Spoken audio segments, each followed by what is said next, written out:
Thank you, Dr. Abla, for your kind invitation. It's my first time to be here. I attended the first session and I enjoyed myself, but this session, I have 10 slides. The first slides has to do with identifying the concept, and then we will review certain examples. What about the train accident? Where is governance, or what does governance lie in this?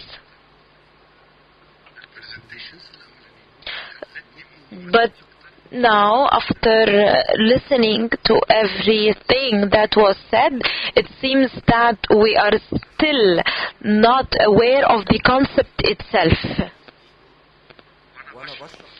And I'm sorry, I have to stand up because I've been lecturing for 6 years and I always stand up, so I'm quite used to that.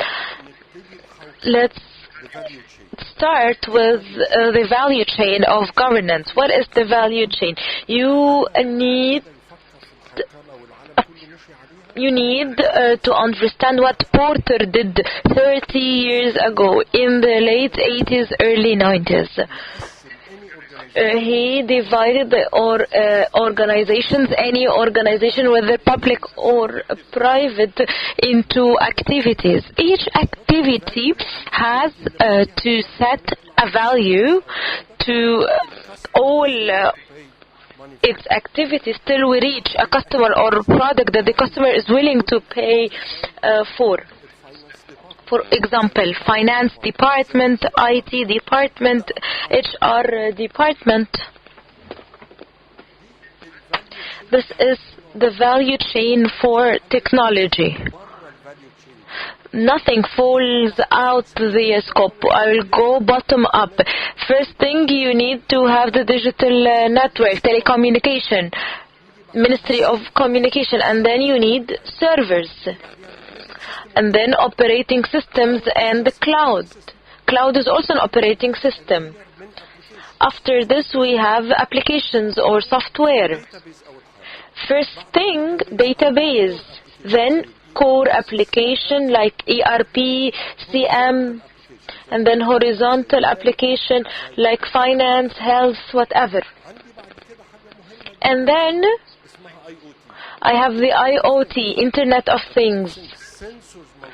Sensors placed everywhere to tell me now, where exactly are you now? When you get into your car, the Internet of Things can tell you, don't take the coming right, take another road, and we all follow the instructions, and then it redirects itself because it can see the traffic, and we always follow these instructions. So thanks to the IoT sensors, we follow confidently these instructions. And then we had what we call business intelligence or big data. The data all over the world is terrifying. We still have someone designing a graph and curves, but this is not the case. We have people now converting voice into a text, and then these texts are compiled into big data, and then they can predict that someone leaves his job or will leave his or her job in a year. And this can be based on all the social media websites. So the amount of data generated and analyzed in one day is big. And here governance comes in. What do we mean by governance?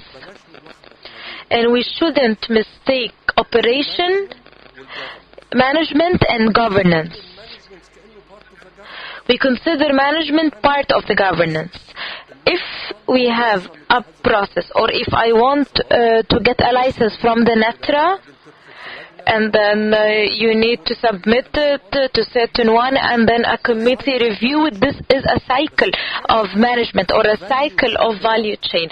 So if I want to insert into this chain an indicator, just like Dr. Tariq said, I need an indicator to measure the progress. This indicator is governance. This is the point I'm trying to drive home. Here, of course, I'm referring to digital governance or IT governance. Balanced scorecards. Kaplan suggested this method, balanced scorecards. It's part of the governance system. What is the main concept of this balanced scorecards? All the organizations have a goal, objective, vision, mission, so on and so forth. All these things, starting from the vision to the task, are in the form of balanced scorecards. So balanced scorecards as is has nothing to do with governance. But the moment I introduce KPIs in this balanced scorecards, governance comes in. I will give you two examples in order to illustrate the idea of balanced scorecards. Kaplan, I'm honored that I was a student of Kaplan's. When Nixon went to inaugurate the first space ship in the 60s, asked one of the people, "What are you doing here?" "I'm helping these people to go to the moon." And who was that? He was just the office boy of one of NASA offices. So he is a very small employee, but he is aware of the mission and the vision of the organization. I have an engineer, or I know him, who traveled abroad to have his MA, and then he worked in the sales department in a multinational company. So Excel was known as Lotus. I am this person. And this has nothing to do with the mission or the vision of the company. But the company was not really aware of this. The company kept telling me, "We want you to sell our products." So here you have two striking examples. You have someone who is committed to the mission, but the company does not have a governance system to follow up. In the other example, we have a very small employee working for an organization that has a very good governance system. Here, this is the value chain in 2018. Issued by IBM. We have a book of 280 pages on IT governance. I'm done with introducing the concept of governance, and now I'd like to set three examples from the perspective of governance. And of course, I am referring to technology. I'm not referring to legal or institutional frameworks. The NETRA issued scams or the frequency map. Egypt's air is a rare resource. In 2003, I printed this from the internet, but I think they modified certain frequencies in 2008.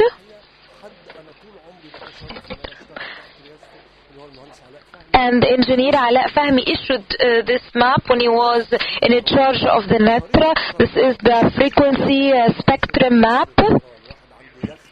If you have an airplane, if you have a yacht, and you need a certain frequency, so ship's frequency differs from plane, the frequency differs from the toys or wireless frequency. This is not governance. This has to do with the operations or regulating the services of the company. But the NETRA has certain antennas in many geographic areas, and these antennas can track what you're doing. If someone buys a toy for his kid and there is a frequency that might jam a security body, this device will be able to monitor the performance of the operation of all the devices to guarantee reliability and sustainability. The second example, which is the catastrophe we suffer from, all the ministers of this minister resign after a tragic accident. Of course, with the exception of 2011, because they left because of the revolution. Here, trains have coilers and coiler on the track. If the traffic is not changed by the staff member, then this signal should be turned orange. If the driver is moving in 120 kilometers per meter, I can send a signal to the driver in order to use the brakes and stop. There are certain devices to regulate the railway system. But the problem is that the train driver turned off this device. He did not use the governance device available. There are 6 indicators to stop the train if there is something grave. And IT can help us a lot in this real-time governance. FinTech is the new or the new buzzword. Financial technology. The financial over technology platform. iScore is part of the governance. I assume that everyone is aware of iScore. iScore is an indicator that is linked to all the banks. If you have a good iScore, I can lend you. But if you have a bad iScore, I'm sorry, I can't lend you. Also, the Central Bank of Egypt started to issue certain regulations for internet banking. The regulation by itself is not governance, but the milestones within the regulation process is related to governance. Thank you so much for listening. Thank you so much for your 3 informative presentations complementing one another. Dr. Amr referred to the IT framework, and Dr. Tariq tackled the IT governance, which lacked governance, obviously, and Engineer Ashraf tackled the effort exerted in a certain part, which of course will make a change, but it's not enough on its own. I have certain concerns that I want to share with you. First, of course, we have a problem in the institutional framework, and Dr. Tariq explained this pretty well. People who plan do not implement, so on and so forth. So, for example, the NETRA or any regulatory authority is headed by the minister who implements. So how can you be an executive or an executive function and a regulator at the very same time? You cannot be a player and a referee at the very same time. And also, since NETRA started, the last authority we had was one affiliated to the Ministry of Electricity, the Electricity Regulating Authority. And we said that this authority cannot be headed by the minister. And the answer was, but all the regulatory authorities are headed by the ministers. Yeah, but you cannot build on mistaken premises. You need to reform the whole system. Of course, the relationship between the ministries is very problematic, and this hinders the development of many things. Who sets the KPIs for the ministers? Ministers implements, regulates, and follow-ups on their own performance. How can I measure and evaluate my own performance? And this is the case in municipalities. It's like only paperwork. You know who will get the tender, you know who the representative you send and everything.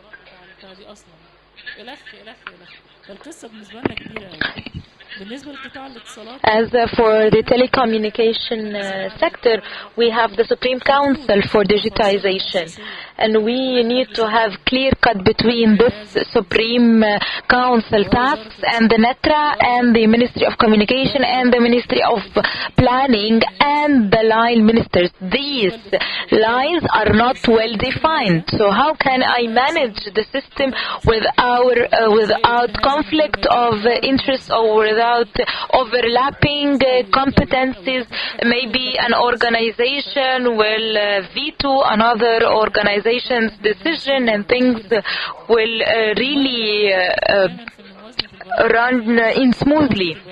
I think programming or program-based budgeting is the best, because if I want to set or to develop a program with a budget, and this project brings together many ministers, everything will be very clear because they have one common objective. So the success of the program depends on the success of the team work between the ministers. This is easy to say, or easier said than done, and the Parliament is exerting commendable efforts in this. But you need decentralization in order to effect that, and the Parliament holds the budget, or the people responsible for the budget, accountable in a very traditional way, the way they are used to. So we have many challenges to tackle. We have a lot to work on, and I think this is the reason for the issues we have.